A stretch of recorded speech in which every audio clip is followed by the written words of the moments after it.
하나님 말씀은 창세기 3장 14절로 24절 말씀입니다. 하나님이 남자와 여자에게 가죽옷을 지어 입히셨습니다. 죄의 결과는 돌이킬 수 없습니다. 이것은 없던 일처럼 처음으로 다시 돌아갈 수 없다는 것입니다. 죄의 결과는 반드시 그 상처와 고통이 남지만 하나님께서는 여전히 우리를 사랑하사 죄로 인하여 저주 아래 있게 된 그 고통의 현장에서부터 다시 하나님의 창조의 축복을 허락하사 하나님의 은혜를 누리게 하여 주십니다.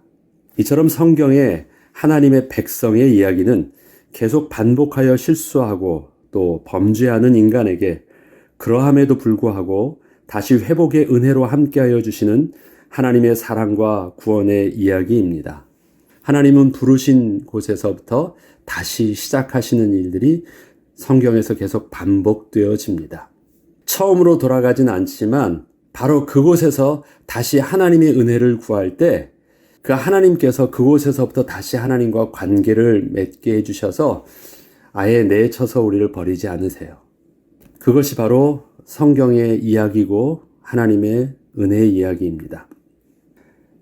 이처럼 성경의 하나님의 백성의 이야기는 계속 반복하여 실수하고 범죄하는 인간에게 그러함에도 불구하고 다시 회복의 은혜로 함께하여 주시는 하나님의 사랑과 구원의 이야기입니다.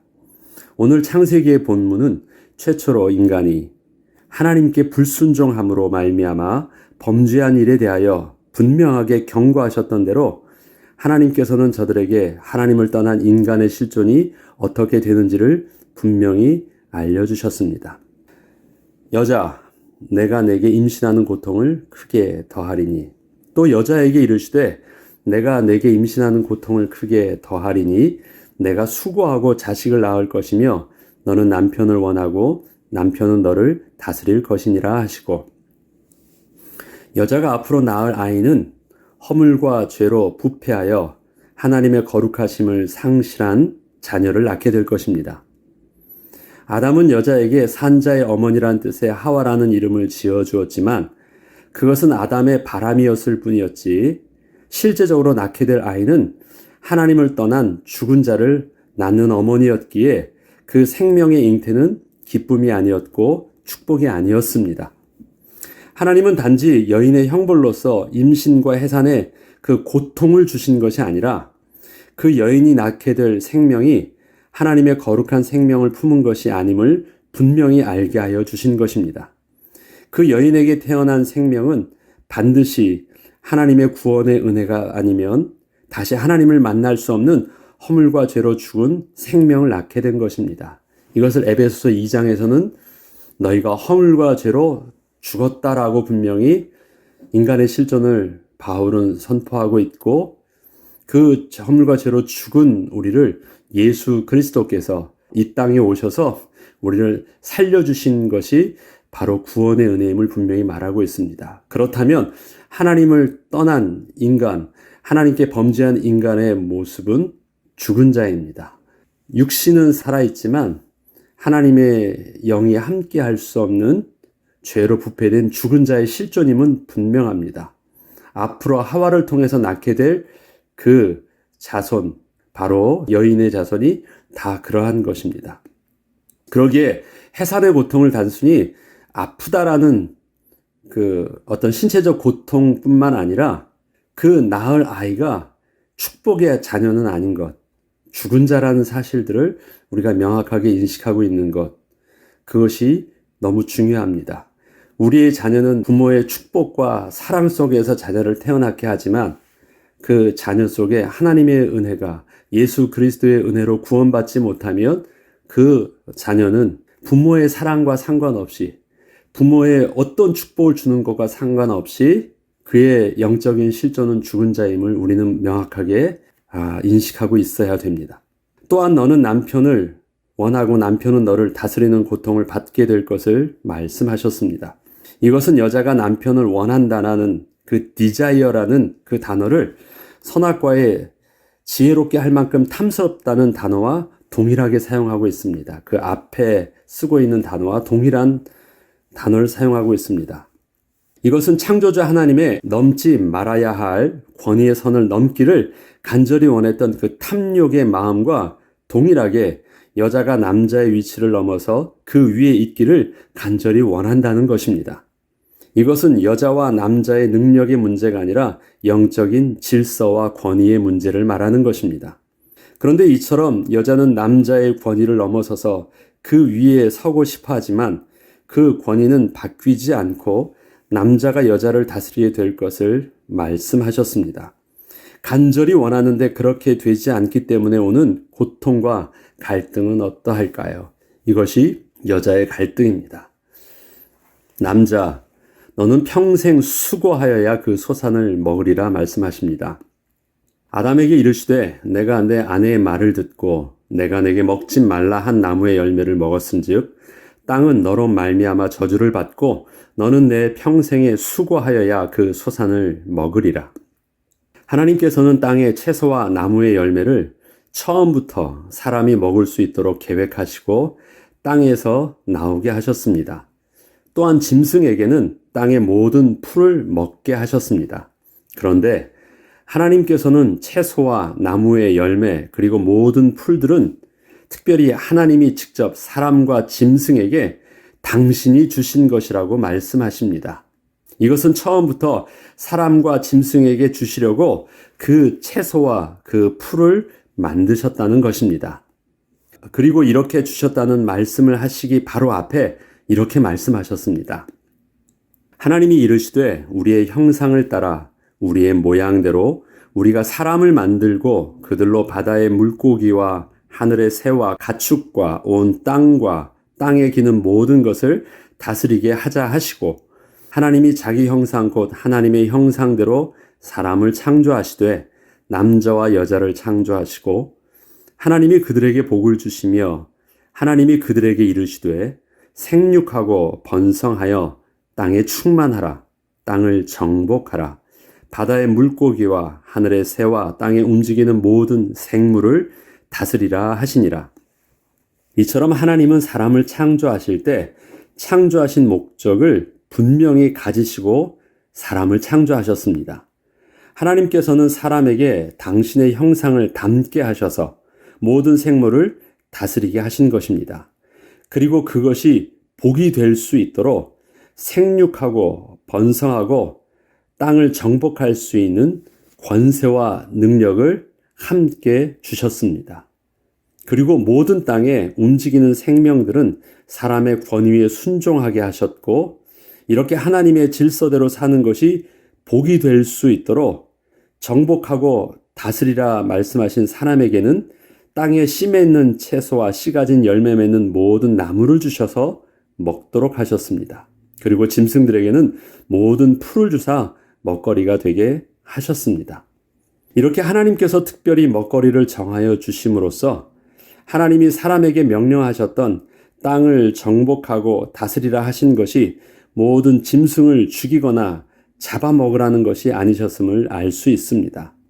또한 짐승들도 지금의 약육강식의 먹이사슬 구조가 아니고 모든 짐승들이 모든 풀을 먹게 하심으로써 하나님께서 각기 종류대로 창조하셔서 그렇게 존재하게 하셨던 것처럼 그렇게 하나님의 창조의 질서 속에서 순종하며 살게 하셨습니다. 본래 하나님께서 창조하셨던 자연의 질서, 생물의 질서 속에는 약육강식의 생태 질서가 먹이사슬이 없습니다. 언제부터 이러한 먹이사슬과 또 이러한 계절의 변화나 음식이 풀과 양식이 부족해지냐면 노아 홍수 이후에 일어난 사건입니다. 그것은 나중에 6장에 가면 다루게 될 것입니다. 이때는 그냥 각기 그 종류대로 각기 그 모습대로 먹는 것 걱정하지 않고 사는 것이 생존을 위해서 사는 삶이 아니라 하나님의 영광을 위해서 하나님을 기뻐하고 있는 모습 그대로 생물은 생물의 그 존재함 그대로 하나님께 영광이 되어지고 사람은 사람의 모습 그대로 생육하고 번성하고 다스리면서 하나님께 영광이 되어지는 모습으로 창조되었습니다. 인간이 하나님을 떠나게 되었을 때 삶은 하나님께 영광 돌리는 삶이 아니라 생존을 위해서 먹고 사는 것이 삶의 의미와 목적이 되는 삶으로 바뀌어 버렸습니다. 그러나 그 이전에는 그렇지 않았다라는 것입니다. 이처럼 사람은 하나님의 말씀에 따라 먹을 수 있는 모든 먹거리는 마음껏 먹고 또 먹지 말라 하신 나무의 열매는 먹지 않고 그 하나님의 말씀에 순종하면서 하나님이 허락하신 모든 축복을 생육하고 번성하며 또 땅을 정복함으로 누릴 수 있었습니다. 그런데 사람이 하나님의 말씀에 순종하지 않고 하나님의 권위에 도전하며 하나님을 떠나게 되었을 때 하나님께서 복으로 주셨던 모든 것을 하나도 누릴 수 없게 되었습니다. 아담에게 이르시되 내가 내 아내의 말을 듣고 내가 내게 먹지 말라 한 나무의 열매를 먹었은즉 땅은 너로 말미암아 저주를 받고 너는 내 평생에 수고하여야 그 소산을 먹으리라. 땅이 내게 가시덤불과 엉겅퀴를 낼 것이라. 내가 먹을 것은 밭의 채소인즉 내가 흙으로 돌아갈 때까지 얼굴에 땀을 흘려야 먹을 것을 먹으리니 내가 그것에서 취함을 입었음이라. 너는 흙이니 흙으로 돌아갈 것이니라 하시니라. 이처럼 땅은 사람으로 말미암아 저주를 받게 되었는데 그 저주의 원인이 사람이 하나님의 말씀에 불순종한 것이었음을 성경은 분명히 증거하고 있습니다. 땅이 저주받은 모습은 사람이 먹을 수 있는 모든 먹거리를 더 이상 스스로 내지 않는 것이었습니다. 이것은 그동안 사람이 땅의 모든 소산을 자신의 수고함 없이 자연스럽게 먹을 수 있었던 것은 사람이 하나님께서 위임하신 권한을 하나님의 말씀에 순종함으로 사용하고 있었을 때에 하나님께서 누릴 수 있게 하셨던 복이었지만 사람이 불순종하여서 하나님을 떠나게 되면서 더 이상 하나님이 주신 권세와 더불어 주셨던 그 생명의 복들도 다 누릴 수 없게 되었기 때문이었습니다.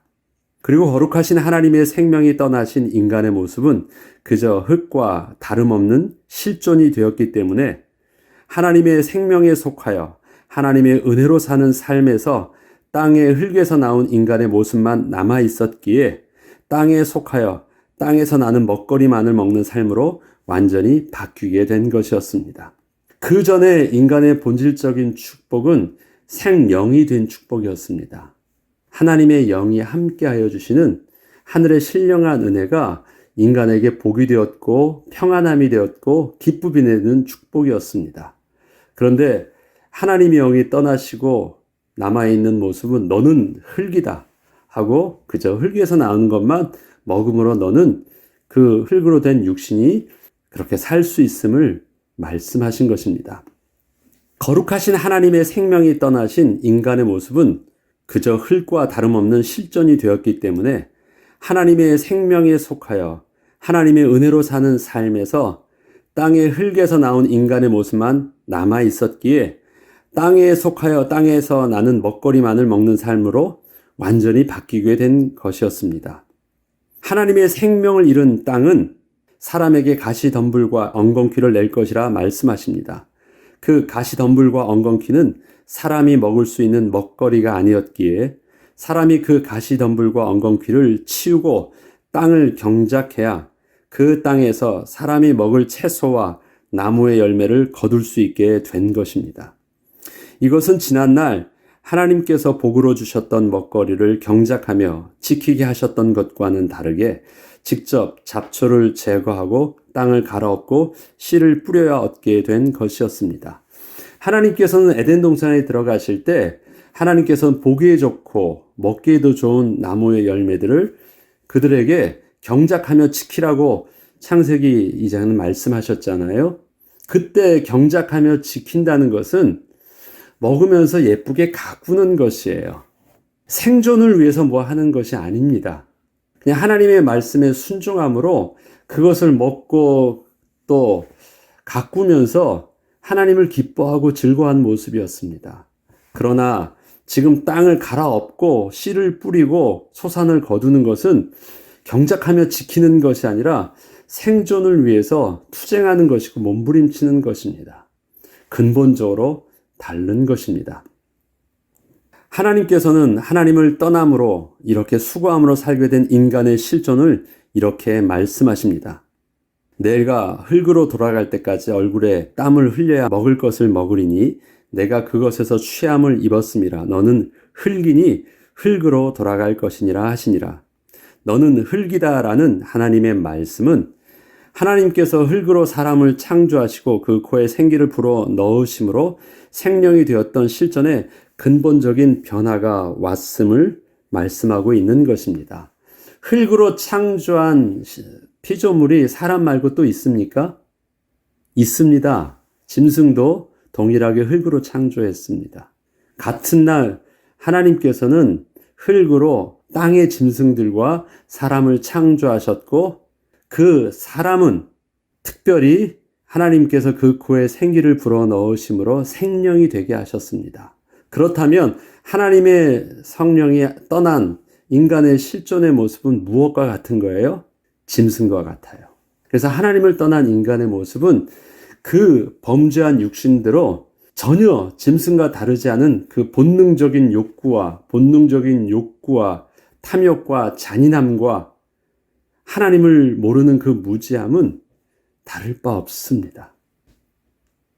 인간의 존귀함은 어디서 오냐면 짐승들과 다름이 신체적으로 다르고 더 똑똑해서 온 것이 아닙니다.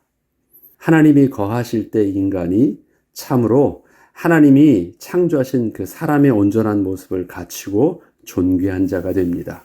하나님을 떠난 인간의 모습은 그냥 짐승과 다르지 않은 살덩어리만 있는 존재입니다. 그리고 그 살덩어리는 흙으로 만들었기 때문에 그냥 하나님께서 말씀하십니다. 사람아, 너는 흙이야. 너는 흙으로 돌아갈 거야. 흙인 육신은 흙에서 나오는 것만 먹어도 살 수 있어. 그러나 영인 하나님의 백성이 되어지면 사람이 떡으로만 사는 것이 아니라 하나님의 입에서 나오는 말씀으로 사는 것임을 너는 잊어서는 안 돼. 이것이 영적인 비밀이고 인간이 하나님을 떠났을 때 하나님의 영을 잃어버린 영적인 문제인 것입니다. 그러한 우리의 인간의 실존을 잘 이해해야 되겠습니다. 하나님이 그 남자와 여자에게 가죽옷을 입혀주셨습니다. 죄로 인하여 남자가 얻게 된 저주, 죄로 인하여 여자가 얻게 된 저주. 그 남자와 여자에게 하나님은 동일하게 가죽옷을 입혀주셨습니다. 아담이 그의 아내의 이름을 하와라 불렀으니 그는 모든 산자의 어머니가 됨이더라. 여호와 하나님이 아담과 그의 아내를 위하여 가죽옷을 지어 입히시니라. 거룩하신 하나님이 함께 하실 수 없게 된 인간의 모습은 그저 흙으로 만드신 모든 짐승과 다름이 없는 육체를 가진 자였을 뿐이었습니다. 아담은 이와 같이 변한 자신의 모습과 아내의 모습을 보면서 그 아내 된 여자에게 산자의 어머니라는 뜻의 하와라는 이름을 주어 부르게 되었습니다. 이것은 앞으로 그 아내 된 여자를 통하여 낳을 자손들이 다시 하나님의 복을 누릴 수 있는 산자로 회복되기를 바라는 아담의 소원이 담겨 있는 이름이었을 뿐이었고 현재 하와가 산자였기 때문에 지어진 이름은 아니었습니다. 하나님께서는 이러한 은혜를 구하는 아담에게 가죽옷을 지어 입혀주셨습니다. 아담과 하와가 선악과를 먹었을 때 그들이 서로를 보면서 제일 먼저 느꼈던 감정은 서로에게 그 벌거벗은 모습이 부끄럽게 느껴진 것이었습니다. 그리고 그 부끄러움을 감추려고 잠시만 쓸 수 있는 무화과 나무 잎을 엮어 가리운 것이었습니다. 이것은 부부의 관계가 서로 깨어진 것을 말합니다. 이러한 저들에게 하나님께서는 가죽옷을 입혀주사 그 부부가 다시 하나가 될 수 있도록 하여 주셨습니다. 또한 무화과 나무 잎으로 가렸으면서도 벌거벗음을 느끼고 두려워함으로 하나님께 설 수 없던 아담과 하와에게 하나님께서는 그 벗었음이 두려움이 되지 않도록 친히 가죽으로 옷을 지어 입혀주심으로 다시 하나님 앞에 두려움 없이 나올 수 있도록 하나님과의 관계를 다시 회복하여 주셨습니다.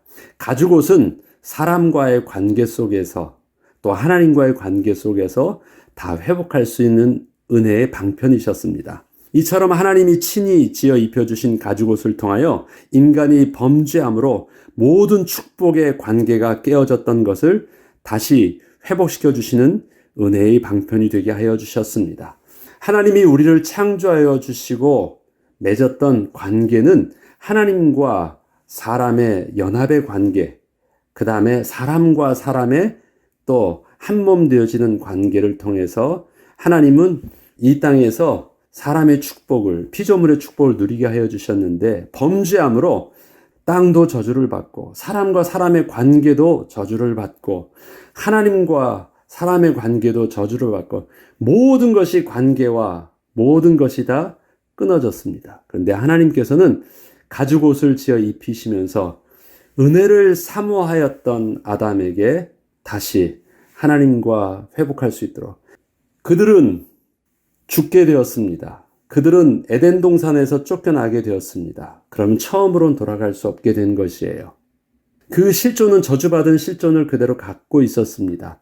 그렇지만 하나님은 바로 그때 그 모습 속에서 다시 시작하십니다. 어떻게 해요? 가죽옷을 입혀주셔서 그 부끄러움은 존재하지만 부끄러움이 관계를 막지 않도록 옷을 입혀주신 것이에요. 부끄럽지 않게 된 게 아니에요. 부끄러운 모습이 그대로 있지만 은혜의 옷을 입혀주셔서 다시 관계가 회복될 수 있도록, 다시 하나님께 나아갈 수 있도록, 다시 하나님의 은혜 속에서 그래도 살 수 있도록 하나님 거기서부터 또 다시 새롭게 출발하셨다라는 것입니다. 이 은혜의 출발은 시작이 가죽옷의 출발이지만 또 가인과 아벨, 또 계속되어지는 이야기를 통해서 이 가죽옷의 그 은혜의 방편은 또 다른 모습으로 하나님의 은혜의 방편은 계속되어집니다. 노아의 홍수도 마찬가지입니다. 또 하나님께서 율법을 통해서 주셨던 율법의 비밀도 마찬가지입니다. 계속해서 그 은혜의 방편의 모델은 계속 나와지고 그 은혜의 방편의 모델됐던 그 그림자는 나중에 훗날 예수 그리스도를 통해서 온전히 실체로 우리에게 오게 하실 것입니다. 그 시작의 은혜 방편의 시작이 바로 가죽옷입니다. 인간은 비록 다시 처음으로 돌아갈 수 없는 하나님의 거룩한 모습을 잃어버린 죄로 부패한 육신의 모습만을 가진 실존이 되었지만 다함 없는 하나님의 은혜는 범죄한 그 모습에 하나님의 가죽옷을 입혀주사 다시 새롭게 부부의 관계를 회복하며 하나님과의 관계를 회복하고 살 수 있게 하여 주셨습니다. 하나님께서 지어주신 가죽옷은 지금 우리에게는 예수 그리스도의 의의 옷으로 입혀주셨습니다. 오늘도 우리는 예수 그리스도의 의의 옷을 덧입음으로 말미암아 사람과의 관계에서는 서로가 비난하고 비난받을 수밖에 없었던 그 부끄러움들이 서로 가리워져서 깨어졌던 가정과 교회가 다시 하나가 되며 죄로 인하여 감히 하나님 앞에 설 수 없었던 그 두려움은 다시 예수 그리스도의 십자가의 은혜를 덮음으로 하나님께 담대히 은혜의 보좌 앞으로 나아갈 수 있기를 오늘도 우리가 기도함으로 잃었던 하나님과의 관계가 다시 회복되어지고 예배가 회복되어지고 은혜가 회복되어지는 축복을, 아담이 하와라는 그 은혜를 사모하였던 것처럼 우리에게서도 하나님의 생명의 은혜가 또 우리에게도 다시 회복될 수 있도록 우리들도 하나님께 은혜를 간구할 때 하나님께서는 우리에게 은혜의 가죽옷 예수 그리스도의 그 은혜의 옷을 입혀주사 다시 하나님의 은혜를 오늘도 우리를 통해서 누리게 하여 주실 것입니다. 기도하겠습니다. 거룩하신 하나님 아버지 감사합니다. 죄로 부패하여 날마다 하나님을 거부하며 또 하나님을 떠나며 범죄하는 우리를 여전히 하나님은 사랑하여 주시고 여전히 우리에게도 예수 그리스도의 의의 옷, 예수 그리스도의 은혜의 옷을 입혀주사 다시금 하나님 앞에 나아가 하나님의 은혜를 구하며 하나님의 생명의 축복을 회복하고 누릴 수 있도록 은혜를 주시니 감사합니다. 오늘도 우리의 삶에 낙심하지 않게 하시고 비록 쓰러졌지만 비록 넘어졌지만 그곳에서부터 다시 힘을 얻고 다시 소망을 얻어 주님 앞에 나아갈 수 있는 은혜로 오늘도 다시 회복하고 누릴 수 있도록 인도하여 주옵소서. 감사드리며 우리 주 예수 그리스도 이름으로 기도합니다. 아멘.